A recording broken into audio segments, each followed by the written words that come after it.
जिस प्रकार आपने पूरी निष्ठा से वहां हर चुनौती का सामना करते हुए काम किया, वो वाकई प्रेरणादायक है। हम सभी ने वो तस्वीरें देखी हैं जब एक मां आपका माथा चूम करके आशीर्वाद दे रही है, जब मलबे के नीचे दबी मासूम जिंदगी आपके प्रयासों से फिर खिलखिला उठी। मलबे के बीच एक तरह से आप भी वहां मौत से मुकाबला कर रहे थे, लेकिन मैं ये भी कहूंगा कि वहां से आने वाली हर तस्वीर के साथ पूरा देश गर्व से भर रहा था। वहां गई भारतीय टीम ने प्रोफेशनलिज्म के साथ साथ मानवीय संवेदनाओं का भी जो समावेश किया है वो अतुलनीय है।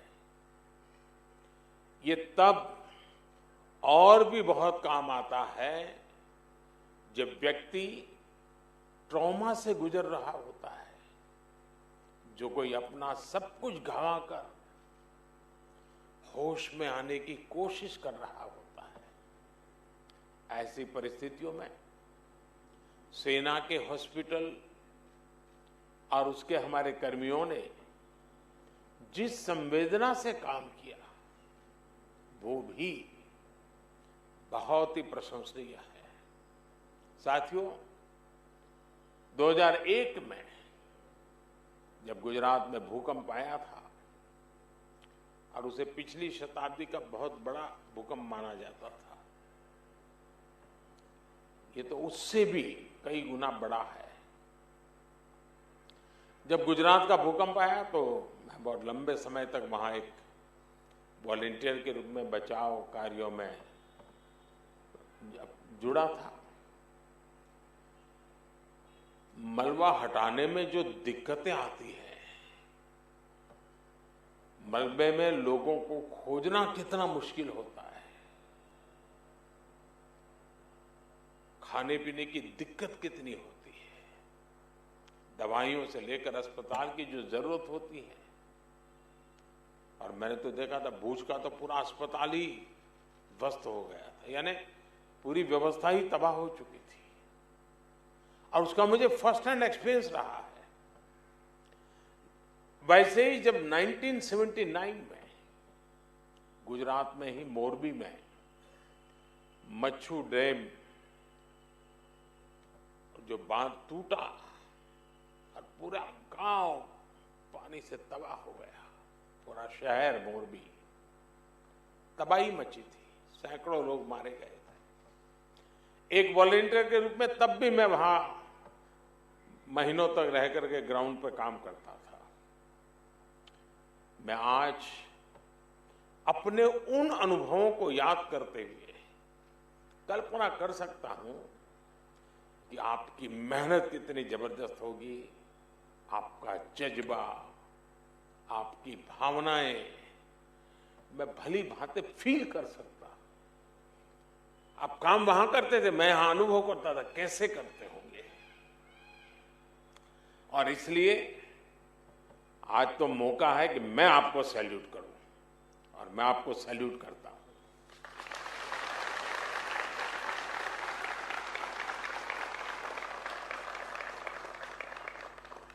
साथियों, जब कोई अपनी मदद खुद कर सकता है तो आप उसे सेल्फ सफिशिएंट कह सकते हैं, लेकिन जब कोई दूसरों की मदद करने में सक्षम होता है तो वो सेल्फलेस होता है। ये बात व्यक्तियों पर ही नहीं बल्कि राष्ट्रों पर भी लागू होती है। इसलिए भारत ने बीते वर्षों में सेल्फ सफिशिएंसी के साथ साथ सेल्फलेसनेस की पहचान को भी सशक्त किया है।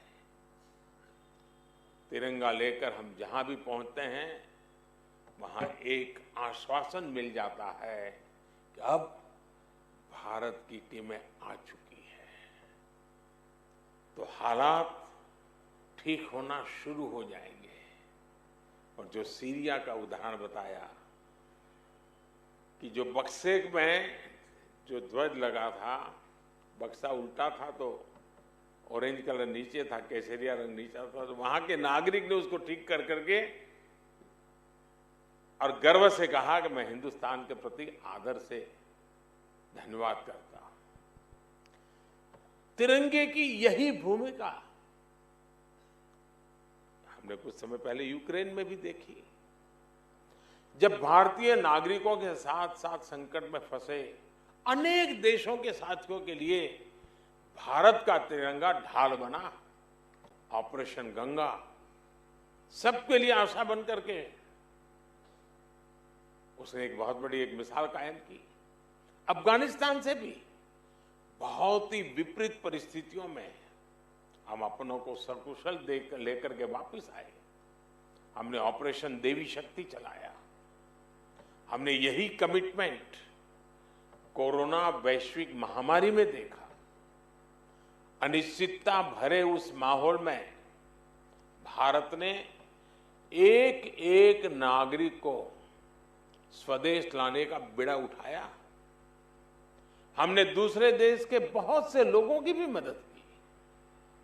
ये भारत ही है जिसने दुनिया के सैकड़ों जरूरतमंद देशों को जरूरी दवाएं, वैक्सीन पहुंचाई। इसलिए आज दुनिया भर में भारत के प्रति एक सद्भावना है।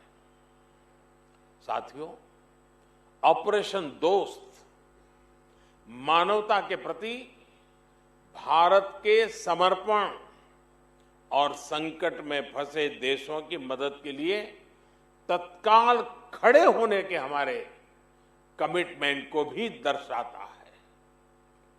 दुनिया में कहीं भी आपदा हो, भारत फर्स्ट रिस्पॉन्डर के रूप में तैयार मिलता है।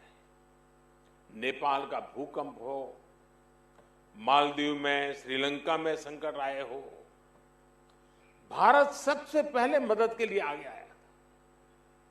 अब तो भारत की सेनाओं के साथ साथ एनडीआरएफ पर भी देश के अलावा दूसरे देशों का भरोसा बढ़ता जा रहा है। मुझे खुशी है कि बीते वर्षों में एनडीआरएफ ने देश के लोगों में एक बहुत अच्छी साख